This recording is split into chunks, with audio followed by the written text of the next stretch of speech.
Always find joy in the smallest of things. That is what we found in you.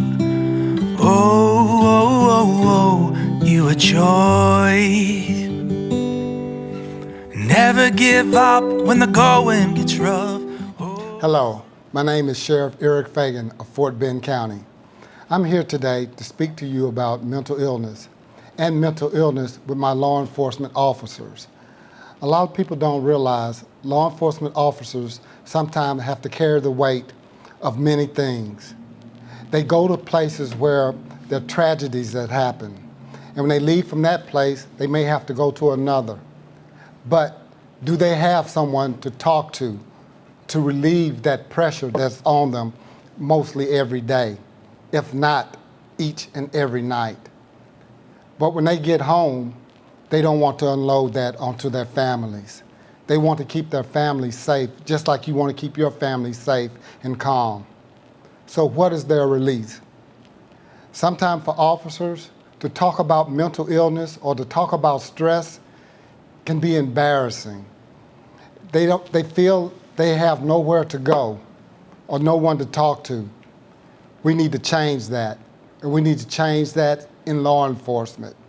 We need to let our officers and deputies know when they need help, they need to reach out for that help.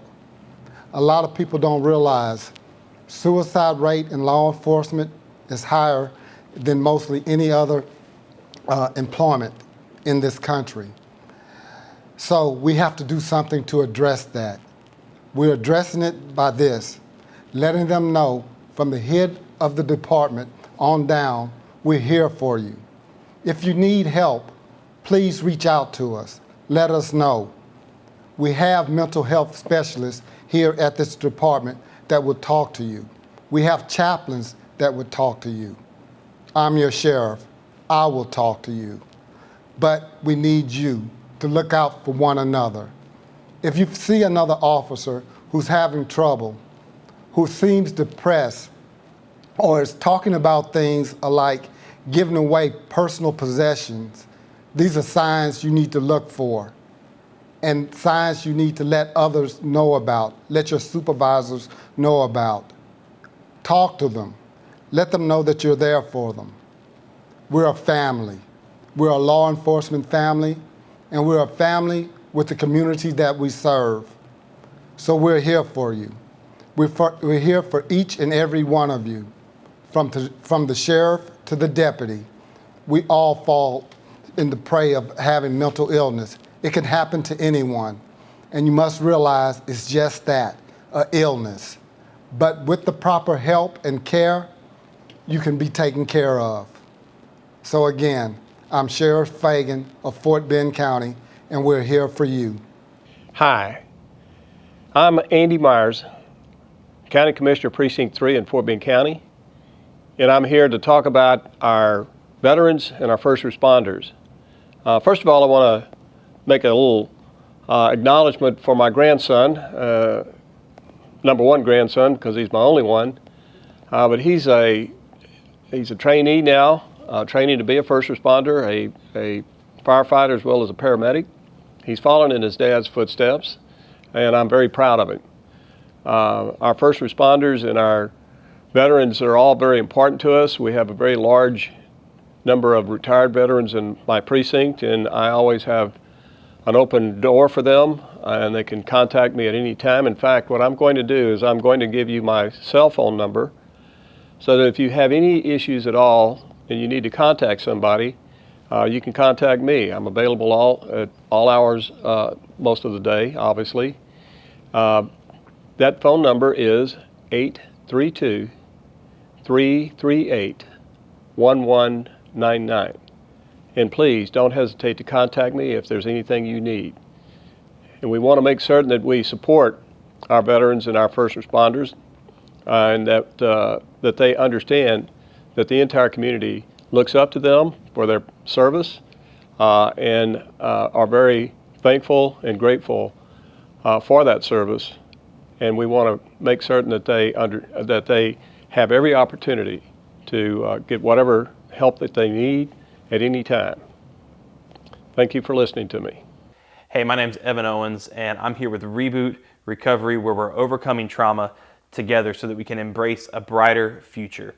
You know, so many of us, we deal with traumas in our lives, and if we don't ever fully recover, if we're not careful, that trauma can end up controlling our lives. And since 2011, over 10,000 people have overcame trauma by going through one of our trauma healing courses. But we want to invite you, because now it's your turn. And we believe that anybody can overcome trauma by attending a Reboot course. To do that, you can just go to rebootrecovery.com and you can sign up for free to attend a course today. I think in culture today, there's so many people who have been through devastation, whether that's a bad car accident, a miscarriage, they've been physically abused. I mean, we have data around this that 1 in 6 adults now is prescribed a daily mood-altering medication. 1 in 5, I think it is, children, girls under the age of 12 is sexually abused. 1 in, I think it's like 12 or 15 boys is sexually abused. So we have a huge issue of trauma. And I think this term trauma sometimes kind of confuses us a little bit, because people don't necessarily know, well, maybe I've experienced something bad, but I wouldn't necessarily qualify it as traumatic. But the thing about it is that trauma is subjective by default. Trauma by definition is witnessing or experiencing a terrifying or horrific event. And if you've lived very long, chances are you've experienced something that would qualify as traumatic. Matter of fact, data shows that over 70% of Americans experience something that they would label as traumatic in their lifetime. And so many of us, we deal with these things, and rather than acknowledging them and addressing them and dealing with them, we deny them. We stuff them down. Maybe you're like this, that you can go to your trash can in the house and you can see that the trash is piling up, and then you begin just to step down or to push down the trash, hopefully making a little bit more room for more junk that you can put on there. But eventually what starts to happen is that trash can fills up and it starts to spill out on the floor. And now it starts impacting not just you, it impacts the other people in your home as well. And that's what the way trauma works, is that we can stuff it, and we can stuff it for a certain amount of time, but eventually that stuff starts to come out. And when it does, it doesn't just impact us. It impacts the people that we love. It can hurt our healthy relationships. It can make us turn to unhealthy coping mechanisms. It can make it really hard for us to get over symptoms. Maybe we think we're dealing with depression or anxiety or whatever it is, but maybe the real thing we're dealing with is trauma. As human beings, a lot of times there's 4 things that we do as sort of our default response to trauma. Our default response. And what I mean by default is these are things that if we don't apply certain disciplines, this is just where we naturally go. This is the lazy river. This is where we naturally end up. Let me walk through those 4 with you quickly. So the first thing that most of us do is we deny. We deny that the trauma is going to have long-term impact on our lives. Maybe we make excuses for the people who hurt us. Well, he was drinking, that's why he hit me. Or this person was this way, and that's why they hurt me in this way. Whatever it is, we make excuses. We dismiss or we deny that the trauma is going to impact us. And when we do this, we rob ourselves of a healing opportunity, because until you identify the cause, you can't identify the cure. And so we deny. The second thing that we do after we've denied is we start to cry. And this doesn't necessarily mean physical tears, although for some of us that will be how we respond. But it's when we start to feel this flood of emotions. It might be anger, it might be rage, it might be disgust, it might be terror. You know, maybe if you've dealt with something traumatic, you can go years and all of a sudden you're come face to face with the emotions. You're walking through a store and you come across someone, and all of a sudden they remind you of an experience, and boom, there you are, all the emotions flooding your system, your brain. Again, that fight, flight, freeze response takes over. Maybe we're overcome by anxiety and fear, where we used to be maybe self-confident and self-assured. Now we live in this state of maybe I don't have what it takes because this person in my life has made me feel little and made me feel small. And so these emotions are extremely unpleasant. None of us wants to feel terror or disgust or bitterness or anger. We don't want to feel those things. And so we do the third step of the default response, which is we numb. So first we deny, then we cry, and then we numb. Numbing is the natural condition that all of us use to be able to keep from feeling or having to engage the pain and the loss of what that trauma took from us. The problem with numbing agents is that over time, any numbing agent, when used too often, it can either cause more problems itself or it becomes less effective. And so you think about numbing, right? Some of us will turn to escapism. We'll start disappearing into an alternate reality. Some of us will turn to more dangerous things like illegal substances, medications, abuse. Some of us will turn to endless types of self-help. We'll end up looking for answers, in any place we can. But eventually, all those numbing agents will start to wear off. And this goes to the last stage of what we do, which is we run. We run to anyone who's offering hope. We run to people. We run from, a lot of times, one traumatic relationship into another one. We run from one addictive behavior into another one. We run and we run. We run to buy things with money that we don't have and things that we won't even have time to use after we've bought them. And if we're not careful, we end up running. We can end up running for the rest of our lives. And we see this carnage, all this trash that's spilled out of our trash can around us. And we see a life that's now been marked by instability, by broken relationships, by addictions and poor coping mechanisms. And all these things start piling up. And we can lose years of our life because we've been busy denying, crying, numbing, and running. There is a better way. We can actually look to things that are going to help us heal, things that are going to heal us rather than further hurt us. So to give you some very practical steps, some things you can start doing right now. And of course, yes, we want you to go to rebootrecovery.com. We want you to register for one of our courses, or maybe you want to start a course in your community. I don't know, maybe your family does, whatever. Here's some things you can do right now. The first is that we need 3 ingredients to be able to overcome trauma and heal. The first ingredient is safety. The second ingredient is stability. And the third is support. Let me quickly talk through those. Safety.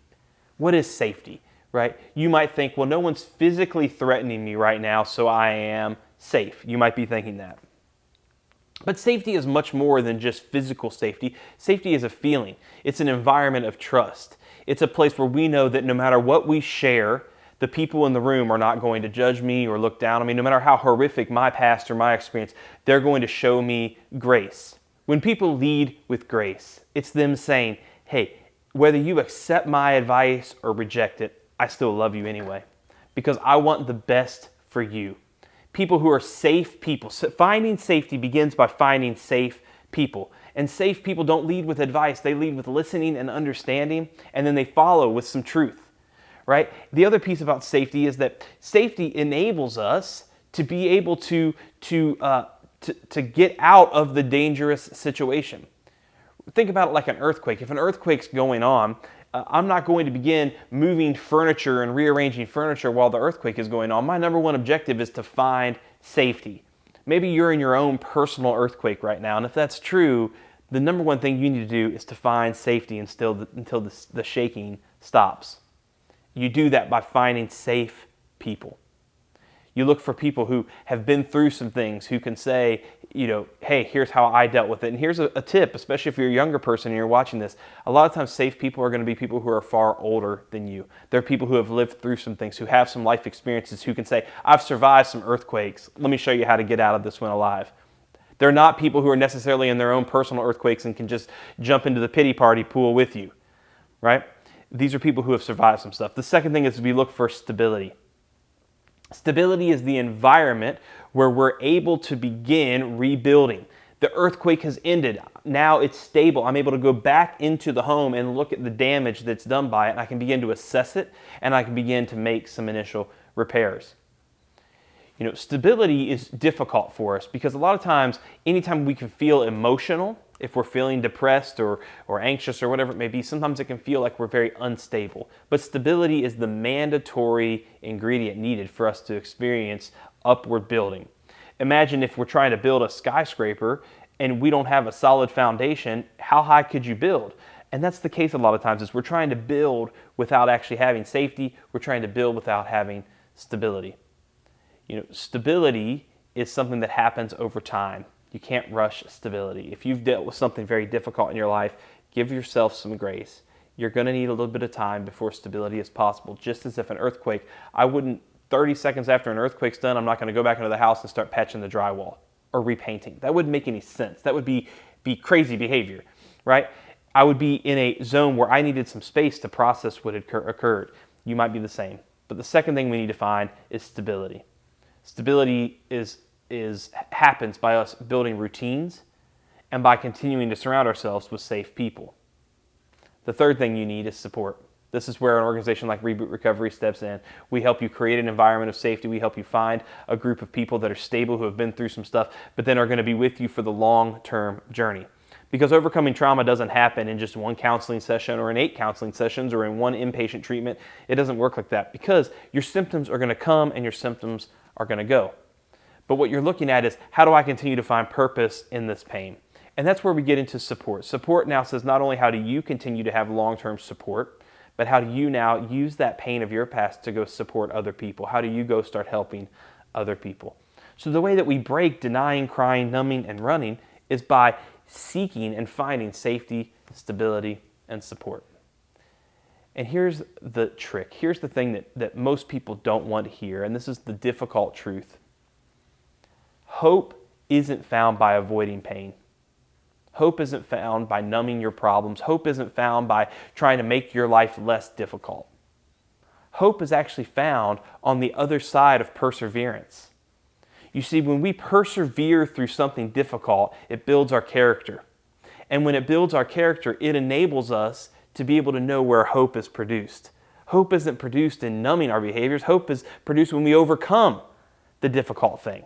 That's how we get to hope. And so if you're going through a difficult time right now, one, I encourage you to find some safe people. There are people out there that want to cheerlead for you. There are people in your corner who want the best for you. They want to lead with grace. They want to speak truth into your life, and they want to help you through this difficult season. Find those people. They're there. It may be hard to trust them, but they are there.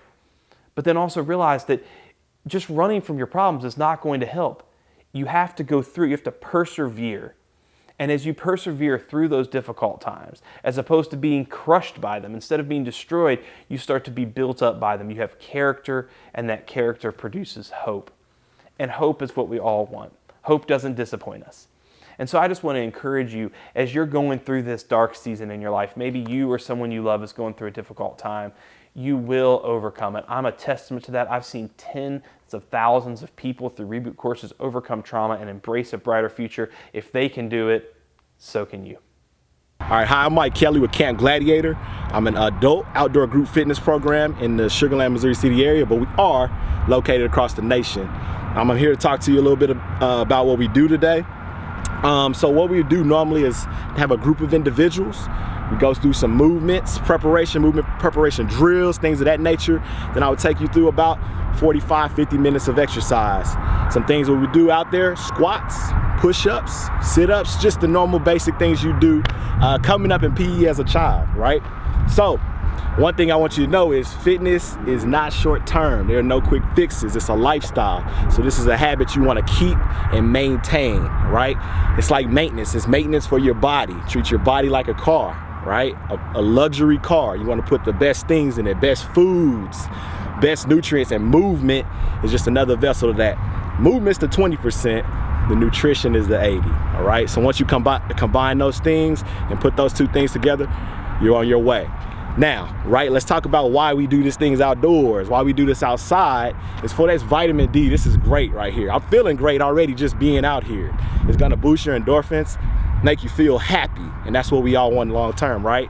So come make this be a part of your day. And if it's not with me, just get outside. I would love for you to just get outside, go for a walk, go for a bike ride, go do anything to get active, and let's reverse this trend of depression and feeling down.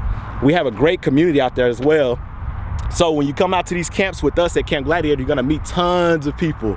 So that might be a place where you're feeling lonely at home, something you can look forward to day in and day out, meeting up with your friends, texting, talking, calling, talking about where you're gonna go work out for the day, because we have thousands of locations for you all, okay? So come out, have some great fun with your friends out with us at Camp Gladiator. Thank you.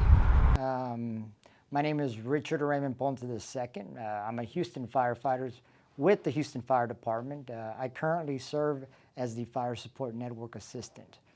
Within the Fire Support Network, we have the chaplaincy service, we have the psychologist, 2 staff psychologists, we have our critical incident stress management team, we have a member advocate, and a family assistance coordinator.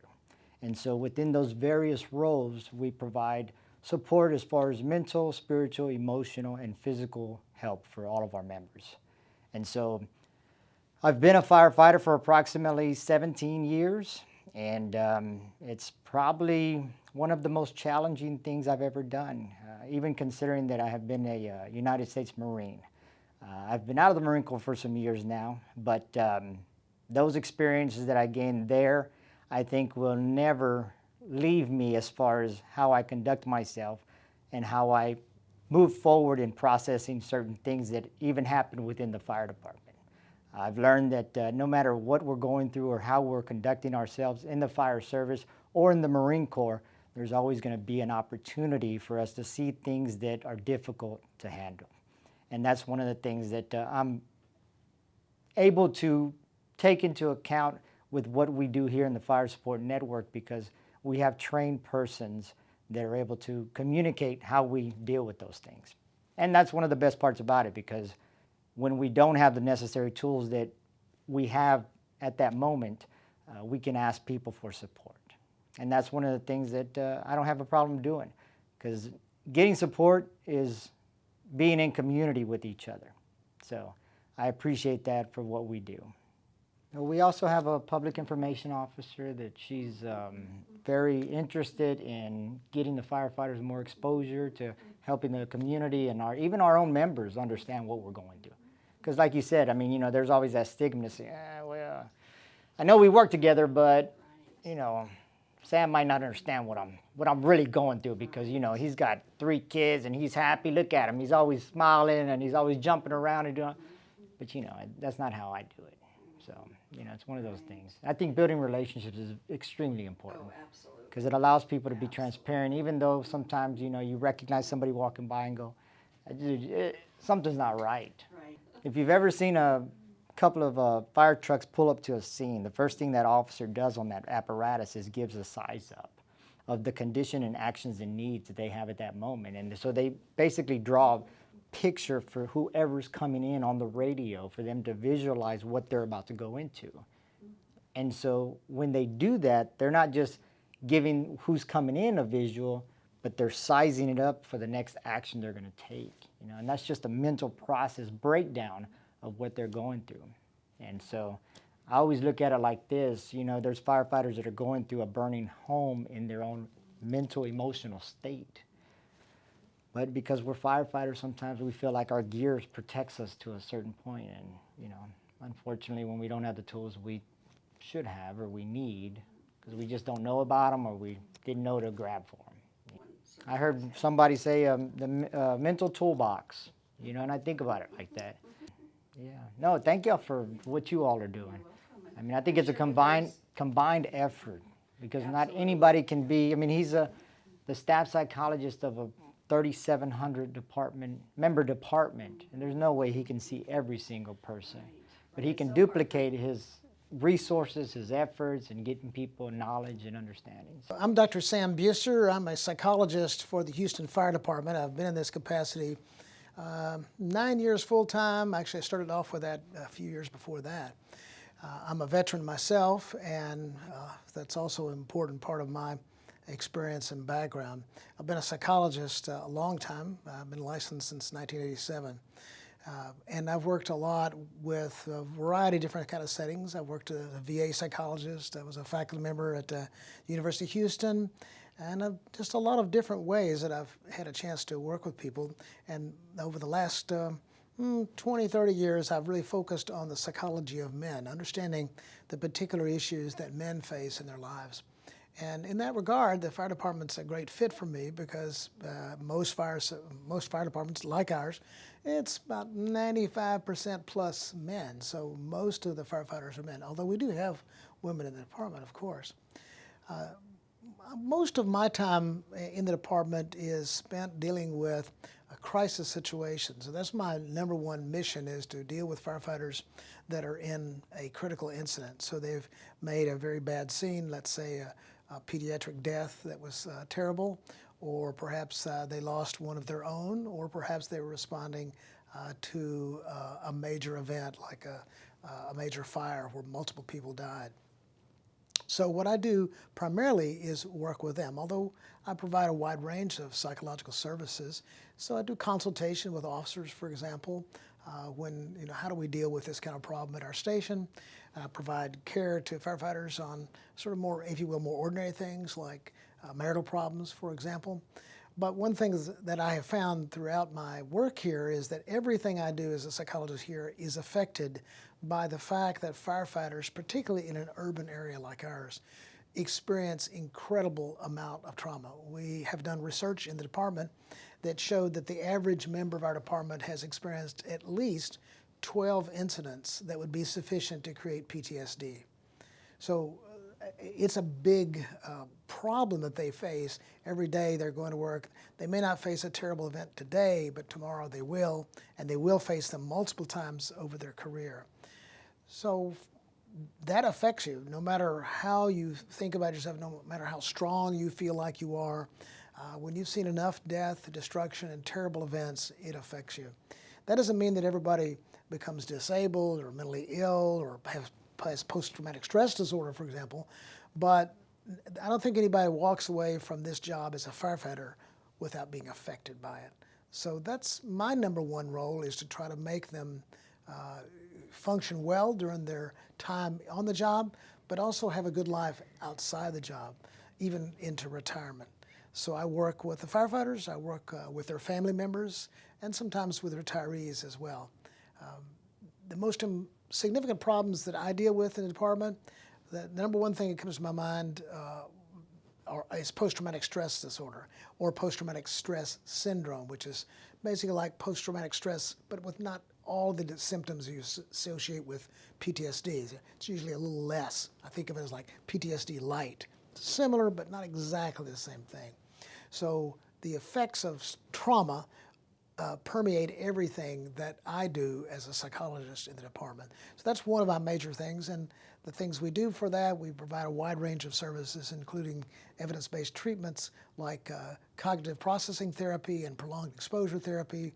We're trained in those, and we provide those to our members free of charge, so it costs them nothing for them to get that kind of service, and we're tailored specifically to their needs. We also deal with, unfortunately, a great deal of substance abuse. And that really has to do with the trauma too, because we know from research, again, that we've conducted in the department, that substance use usually is related to the amount of trauma they've experienced. And then the other big issue that comes to my mind, and unfortunately one that we had to deal with a lot, is suicide. So most people don't realize that more firefighters die by suicide every year than in the line of duty from being in a fire. So the biggest risk to them is not the fire, it's not the public, it's themselves. And that has to do, again, with the level of trauma. Firefighters suffer also from a great deal of problems with sleep. They typically have insomnia, sleep disorders, because the shift schedule they work and the amount of trauma they experience, often in the middle of the night. Those things all add up to, frankly, a very dangerous situation where many firefighters do contemplate suicide. So my job is to try to prevent that where possible, and where I can, to assist those who've unfortunately had to go through that, lost a loved one or a family member or a crewmate to suicide. So that's a big part of my job. So a lot of people don't understand what prolonged exposure therapy or cognitive processing therapy are like. These are evidence-based treatments, which means they've been shown empirically. Just like you do a drug test to see if one medication is effective for a disease or not, well, these particular treatments have been proven to be the gold standard. They're the ones that were developed actually initially with rape victims particularly, and found to be very effective with them. And then they were translated basically to work with combat veterans, and now we're translating them to be used with firefighters, other first responders. Cognitive processing therapy amounts to refocusing the way you think about an event. It's not changing what happened, we can't do that, but we can change what you think about that event. Like, for example, if you felt responsible for what happened, cognitive processing therapy is a way of re-examining that. Are you really responsible for someone else's death, for example? Or how much does that seem to make sense that you're blaming yourself for what happened? So that's more or less how cognitive processing therapy works, but it's very structured. It's time limited, typically 12 sessions or less. we have very good success rates in providing this care. We have people that come in with those symptoms, and after 12 sessions, they leave with virtually no symptoms. That's what I'd call a cure. It's a very effective treatment. Prolonged exposure therapy is equally effective. Basically, in this model, what we do is we re-look at the events that happened and we review those in a very detailed and structured way, so we begin to think about this in a different way by examining it.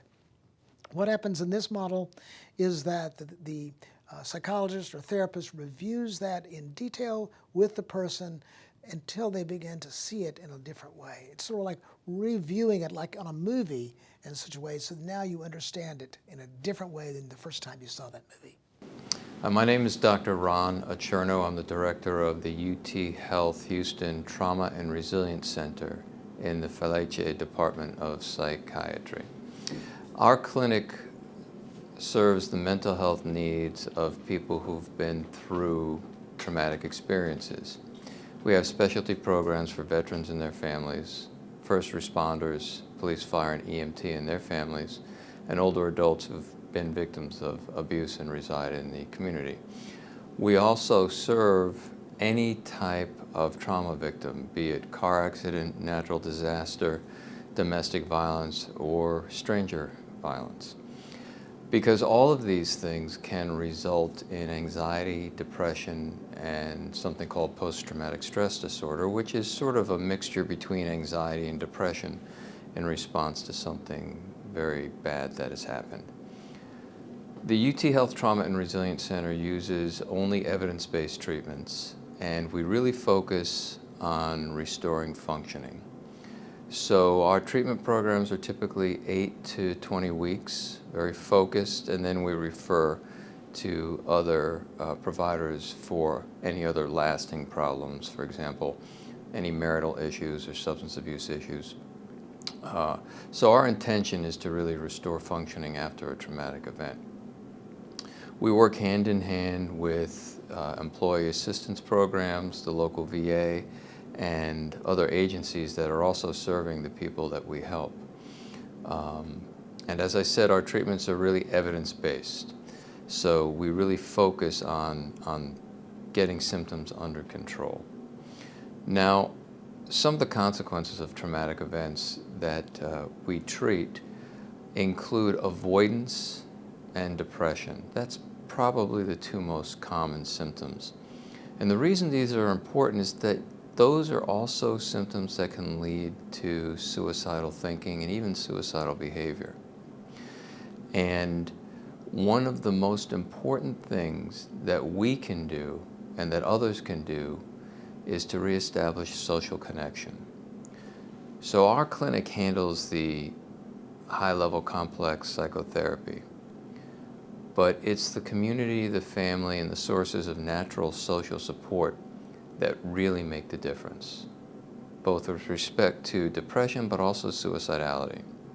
And so we make a special point of trying to reconnect people to sources of social support in their natural environment, because this is really what's going to help people get better.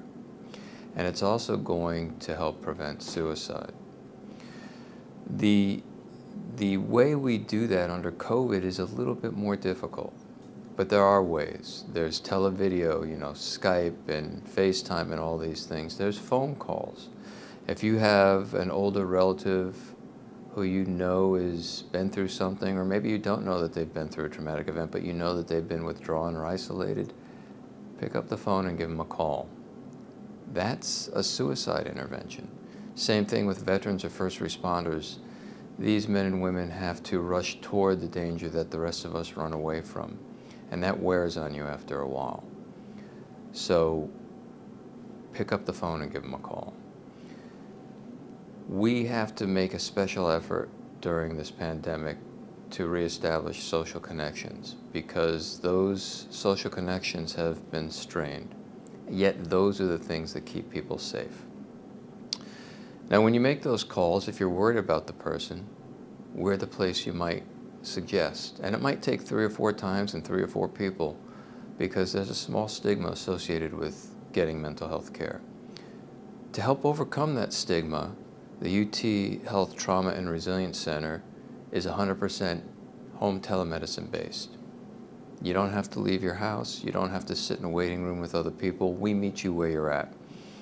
We've treated people in their house, in their cars, on their back porch, at a playground, wherever they can find some quiet time.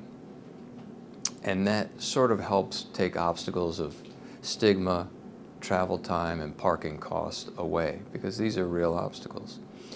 The types of treatments that we do, well, I won't lie and say that they're easy or they're comfortable. We don't do supportive counseling. We do hard work counseling. If someone has been through a traumatic event, a lot of times they avoid things that they used to do.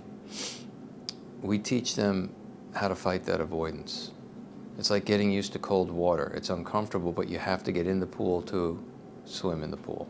You have to get back into life to enjoy life and to function in life.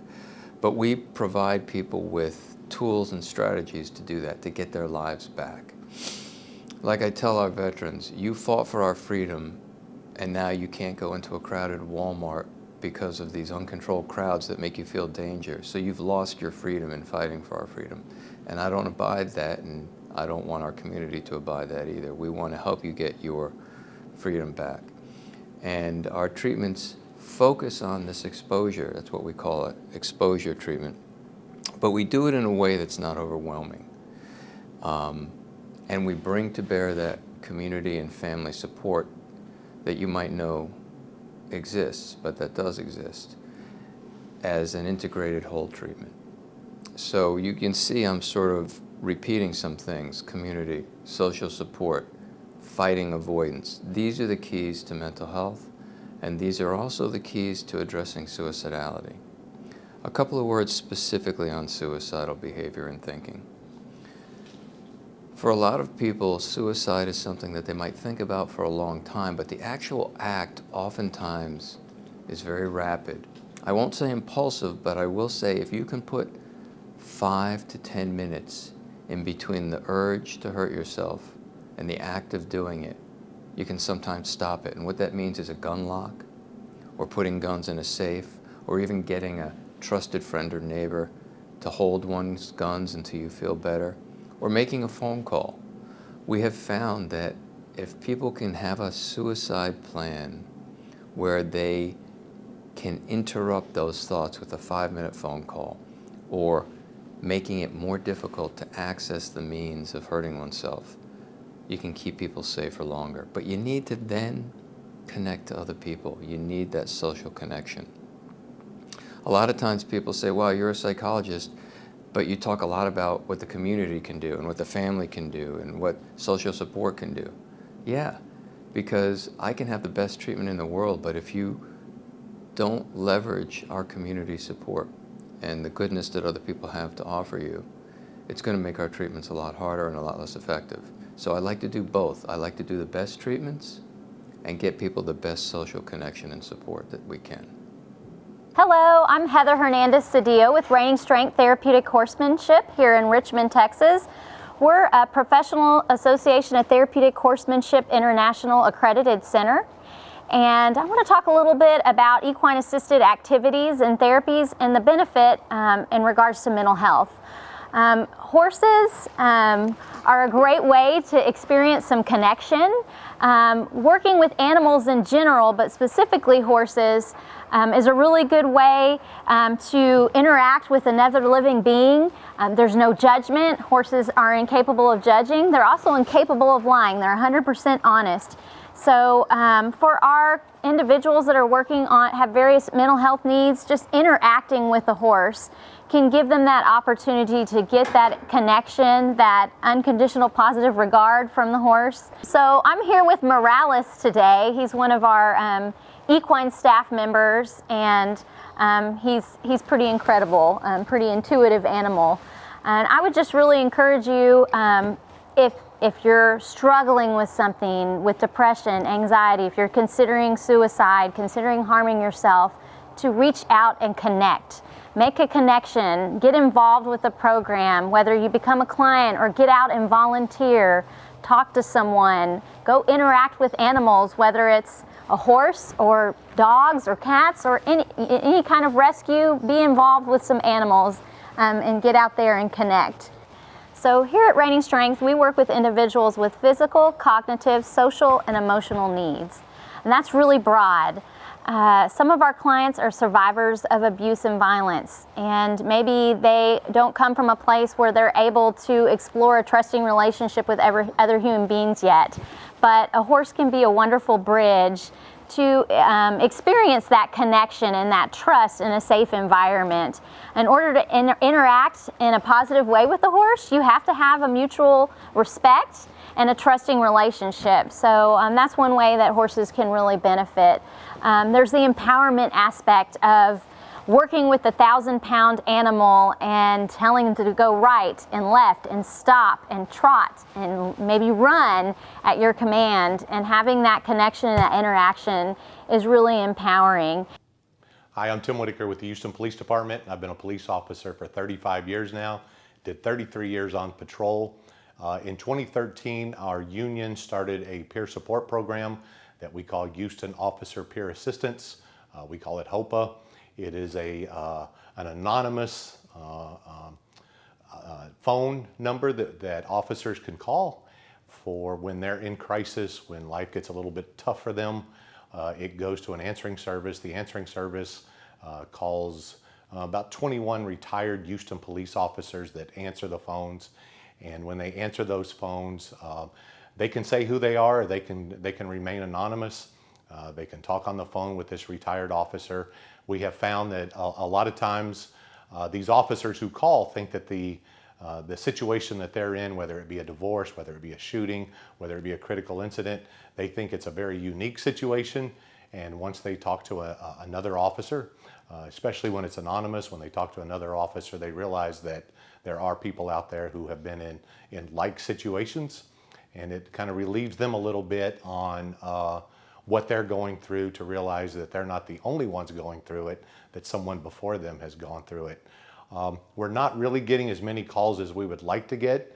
Our hope is that one day with the younger officers, that they look at mental health, or they look at calling a peer support program is just as healthy as it is going to the dentist, going to the doctor, that it's okay to talk about what's going on in this career, because it is a very unique career.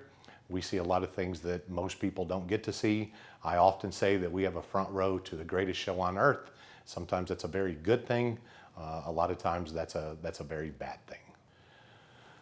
Currently on the Houston Police Department, we have a lot of officers that come forward possibly with drinking issues, with family issues, domestic issues.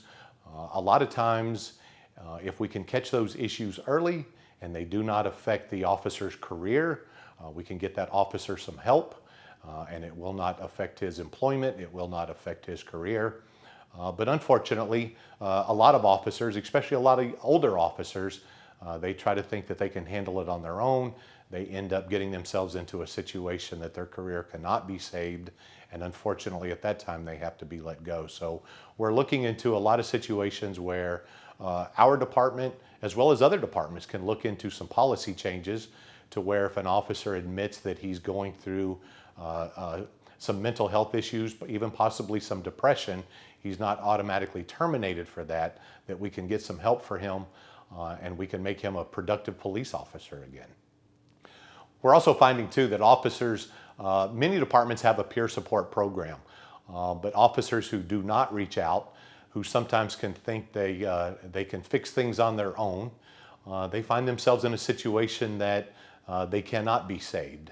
That whether it be a domestic violence situation, whether it be a drinking and driving situation, whether it be a prescription drug situation, they get themselves caught up in criminal behavior, trying to fix their mental health, and in doing so, they lose their entire career. My name is Homer Garza, and I'm a Houston Police Sergeant with the Houston Police Department. I work for the Crisis Intervention Response Team, and this is... My name is Officer Kendall Griffin. I've been with the Houston Police Department for 7 years now, and I've been assigned to the Mental Health Division's Crisis Intervention Response Team for 5 years now. So Crisis Intervention Response Team is a collaborative effort with the Harris Center for Mental Health and IDD, and we are partnered with a mental health professional, a master's level clinician that ride with us throughout the city, and we go and assess people who are possibly in a mental health crisis. We ask questions, determine if they're in crisis, and if necessary, take them to the hospital. There is a whole list of different questions, body language, everything that goes into it to make sure that that person gets the correct help they need, and that's what we're exactly here for. We currently respond to any type of call that deals with a person in mental crisis or families of officers, employees, fellow employees at the job place. It's a great resource for police officers because of the clinician that they have riding on board with them. The officers have a little more experience and knowledge than typical officers, so they also take lots of phone calls from officers that are patrolling on the street to provide them with additional information just in case something is right on the edge and they don't understand whether it meets the criteria for what we call an emergency detention order. And CERT is here to help. Once we get on scene, we're there to help the person. Make sure that they get the mental health treatment that they need, whether it be going to a hospital, whether it be hooking them up with services that are offered across the city with different hospitals, different agencies, different nonprofits. It's not a thing where once we're on scene that person is in trouble. We're there to make sure that they're safe, they get help that they need, and we're all human, so we all go through things and we understand that. So being human, we also have family members and ourselves that we have to keep an eye on because of the stressors of the world. So if you feel like your family member is acting, I guess, irrational, maybe abnormal, you see some things that may stand out to you that are just kind of odd, you may consider contacting a CERT unit or a crisis intervention officer to assist you to see if your family member does need help. And at the same time, you should be open to the fact that mental health could affect, a crisis could affect you as well as an officer. So always, I guess, do a self-check, make sure that you're 100% and really take care of that mental health. So once we arrive on scene, myself and my partner, we introduce ourselves, we say exactly what we do. I'm Officer Griffin, I'm with Mental Health Division. This is my partner such and such, she's a clinician. We're here to ask you some questions, make sure everything's okay, and we assure them that they're not in trouble. There's a common misconception that, oh, if you go to the hospital, it's a criminal aspect, and no, it's not. We're here to help you and make sure that you keep pushing forward. We typically ask questions, we talk with family, we talk with friends, we talk with that person, and everything's on the straight and narrow. There's not trying to lie or catch you up or anything like that. We're generally here to help, and this is a passion that all of us in the Mental Health Division has for people who are going through this.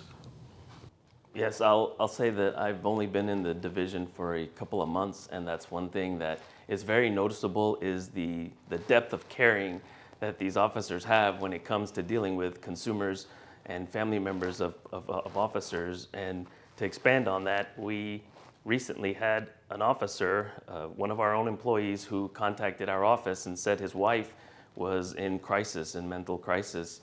So even it was outside of our local area, we still went out to their house with a clinician and an officer and did an assessment on his wife. The officer came out, we spoke to him, we explained to him everything that we needed to do and what was going to happen, and we asked him to be calm and patient, which he was, and a full evaluation was done on his wife. At that exact moment, it was determined that she was still not eligible or met the criteria necessary to go to the hospital, but it helped the officer from having to transport his wife to the hospital and things like that to, I guess, make things a little easier on a difficult situation.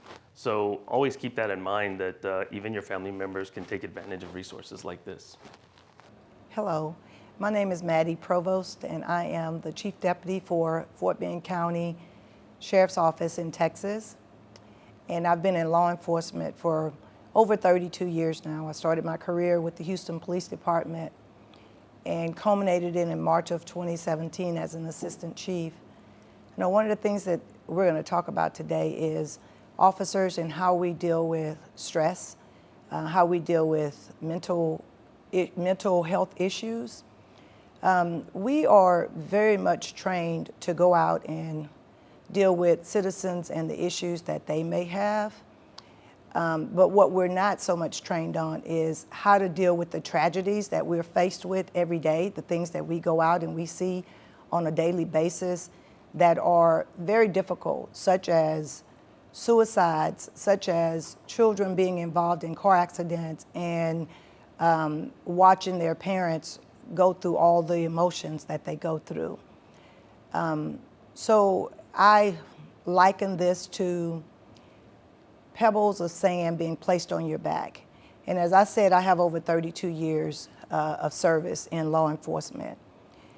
Every time we go to a scene or we see a situation, then if sand is placed on our backs, you can imagine over the years that it starts to weigh us down. And the way some officers handle that is they turn to substance abuse, alcohol abuse. They suffer from anxiety, depression, failed marriages. The list just goes on and on. Some officers feel that there are repercussions that they may face if they were to go and talk to somebody and say, hey, this is really stressing me out, or I'm suffering from depression, or I have anxiety and I need to talk to somebody.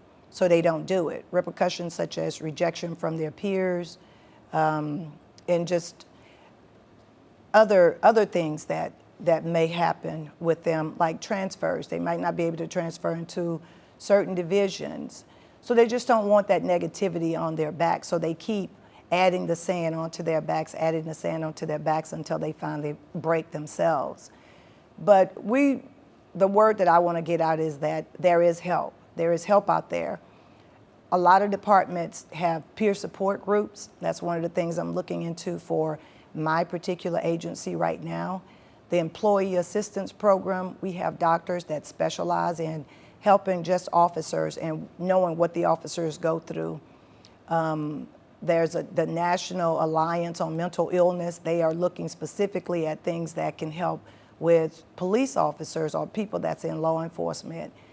Our suicide rate is 3 times higher than the general population suicide rate is. That's something that we have to fix. And the way we fix it is asking for the help that you may need prior to getting to a point where you think that you might want to commit suicide. 1 in 4 officers have tried to commit suicide.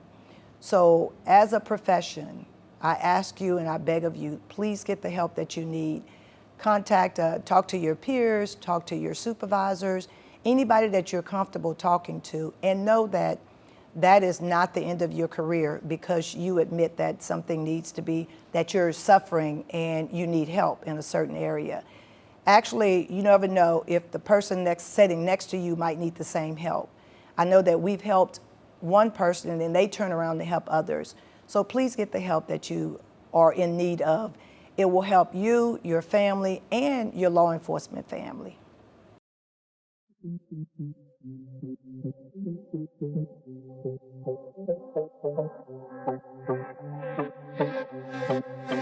I guess I was hurt, surrounded by anger, turned to feel manic, it's so worse. The people I called just wasn't them, and I was hurt.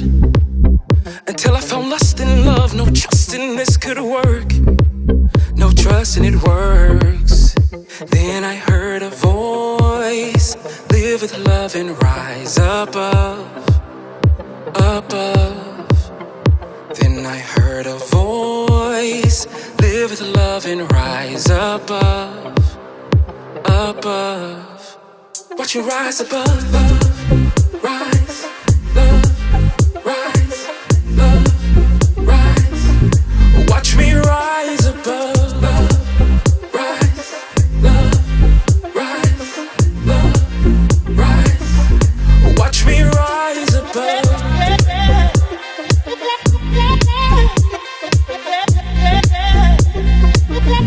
Watch me rise above.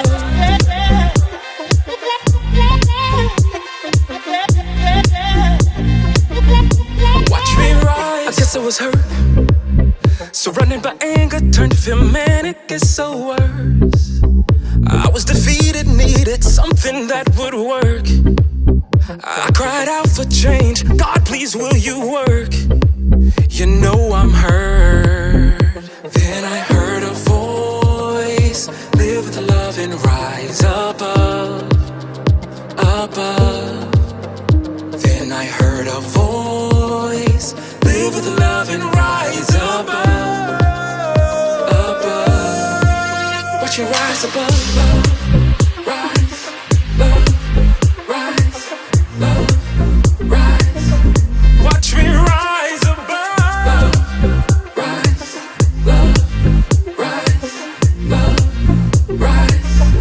Watch me rise above, rise above, rise above, rise above. Watch me rise above, rise above.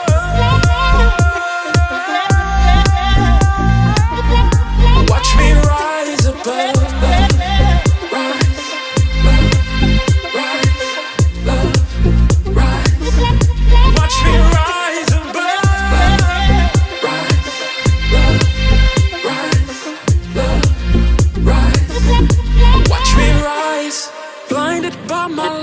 Couldn't see your love, but you were always there for me. Even took my hand to guide me. Out of the wilderness you called,